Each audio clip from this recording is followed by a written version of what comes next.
সত্যি এবছর অন্যান্য মেকআপ প্রোডাক্টের প্রেশারে আমি হাইলাইটার দেখাতে তোমাদের ভুলে গেছি। তো দেখাবো, ওয়েট করো, দেখাবো। প্রচুর কাজে প্রেশার থাকে, প্রচুর প্রোডাক্ট আপডেট দিতে হয়, মেকআপ স্টেপও তোমাদের সাথে শেয়ার করেছি। আমি যতটুকু জানি তাতে তোমরা উপকার পাচ্ছ, এটাই যথেষ্ট। একটা গোল্ডেন হাইলাইটারের অপশান চেয়েছিলে, তবে ভিডিওটার আরও পরের কথাগুলো বলার আগে শুধু এটুকু বলবো, যদি মনে করো তোমরা দীর্ঘদিন মেকআপ আর্টিস্ট হিসেবে কাজ করবে, হ্যাঁ বুঝতে পারি সবাই ফার্স্ট টাইম অ্যাফোর্ড করতে পারে না, চেষ্টা করো একবার প্রোডাক্ট নেবে, গুড ইনভেস্ট করবে, তাহলে দেখবে তোমাদের পেছন দিকে ফিরে তাকাতে হবে না, ডেফিনেটলি কাজ পাবে। আজকে তোমাদের সাথে শেয়ার করছি ম্যাকের ও ডার্লিং হাইলাইটারের সোয়াচেস। একটা হাইলাইটার আমার কাছে ছিল বলেই সোয়াচেস দিয়েছি, কারণ ম্যাক তো আর আমাকে টেস্টার পাঠায় না, ম্যাকের কোয়ালিটি অলওয়েজ বেস্ট।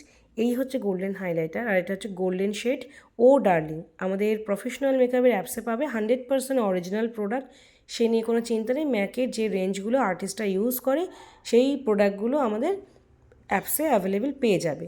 সো কেমন লাগলো বলে? গোল্ডেন হাইলাইটার ভীষণ সাটল সফট ফিনিশ দেয়, আর এটা অলমোস্ট সব স্কিনেই দেওয়া যায়। ব্রাইডাল লুক হলে কেউ যদি গোল্ডেন ফিনিশিং চায়, তাকে যে কোনো স্কিন টোনই হোক অ্যাপ্লাই করা যায়, আর মিডিয়াম টু ডাস্কি স্কিনের জন্য তো এই হাইলাইটারটা পারফেক্ট।